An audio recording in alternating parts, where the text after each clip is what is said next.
What's going on, y'all? This is the Militant One here. I just want to make this video talking about why we should stop saying exercise and start saying training more. I came across a video that explained the reason why we should use the word training. And the reason why we should use the word training as opposed to saying exercise or workout is because whenever we work out or train, it's because it's providing for us a purpose, okay? We don't work out or train for the sake of doing it. Okay, we do it because throughout the course of our day, there are certain things, certain actions that we're going to have to do that requires strength, that requires agility, that requires balance. All of these things you can find, in training. Okay, from something as simple as squatting, from something as simple as curling, from something as simple as pressing.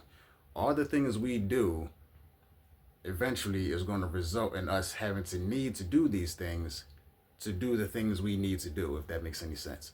Okay. For example, when people tell you to lift something, they always tell you to lift with your legs instead of lifting with your back. You should lift with your legs because when you're squatting, the exercise targets your lower body. It targets your hamstrings, it targets your thighs, it targets your glutes, it targets your legs, your entire lower body. That's what the squat does for you.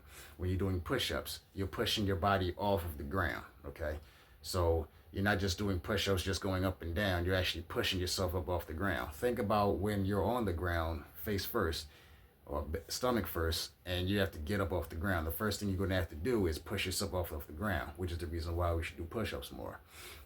When it comes to pressing things, when it comes to lifting things, we might have to carry something over our head. We might have to hold weight for a certain amount of time. You have to carry that weight from one place to another. Like there are job requirements that require you to lift a certain amount of weight on a daily basis. Like you might have to lift up to 100 pounds a day. You might have to lift up 75 pounds. You might have to lift up 150 pounds a day. Like your job, your life requires you to exercise and work out, to train. You have to train the body and condition the body for certain actions that were going to have to be needed throughout the course of the day. There's really no way there's no way around that. Okay. So when people like to avoid working out, when people like to avoid training, basically what you're saying is you don't want to prepare yourself for conditions that you're going to have to eventually face. This isn't just about fighting. This is also just about everyday work. Okay. Like you have some people who the only exercise they get is walking, and technically exercise isn't walking. Like walking isn't really shouldn't be considered training anyway, because you train yourself to walk when you're young. Okay. Once you learn how to walk, you don't concern yourself with walking again. The only time you do that is when the body hasn't been able to do that for such a long period of time that when you finally decide to do so, your legs become weak. So everything we do, we should do to strengthen our body. Okay. And in turn, it strengthens in every other area of our life. It makes us stronger mentally. It makes us stronger spiritually. Like all those things, the mental, spiritual, and the physical, all those things are intertwined together anyway. So when you train your body, you're also training your mind, you're also training your spirit. So these are the things you need to be doing, okay?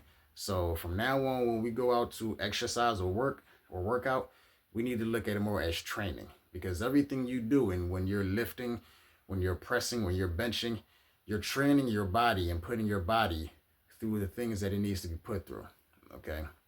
And you're preparing yourself for whatever happens in the future, not just when it comes to fighting someone, because as athletes and fighters, we also have to train, but just everyday movement. You might have to be able to pick someone up and carry them somewhere, okay? And if, let's say it's an emergency, okay? Someone might have gotten, they might have been in an accident, okay? It doesn't matter what type of accident you have to pull them to safety, okay? Might have to drag them. You have to lift them from one point to another. We've all moved from one place to another before, so you have to constantly lift things and take them from one place to another, okay? You have to lift up heavy boxes, heavy furniture, heavy appliances, and move them from one place to another. And the reason why you should train is because at the end of the day, no one wants to be weak, okay? So for everyone, you have people that clown others for being weak, but they're not exactly strong themselves, you know. And in the field that someone like myself is in physical fitness, training is not an option. Training is mandatory. You know, you can't stress physical fitness for others and you're not physically fit yourself. Okay, so that's my message for today. Make sure you go out there and you train daily. Okay, it doesn't matter if it's a half hour at minimum. Make sure you're doing some type of training to condition your body and make your body healthier to do the things that you need to do on a daily basis. Once again, this is the Militant One. I'll see you on the next video. Peace.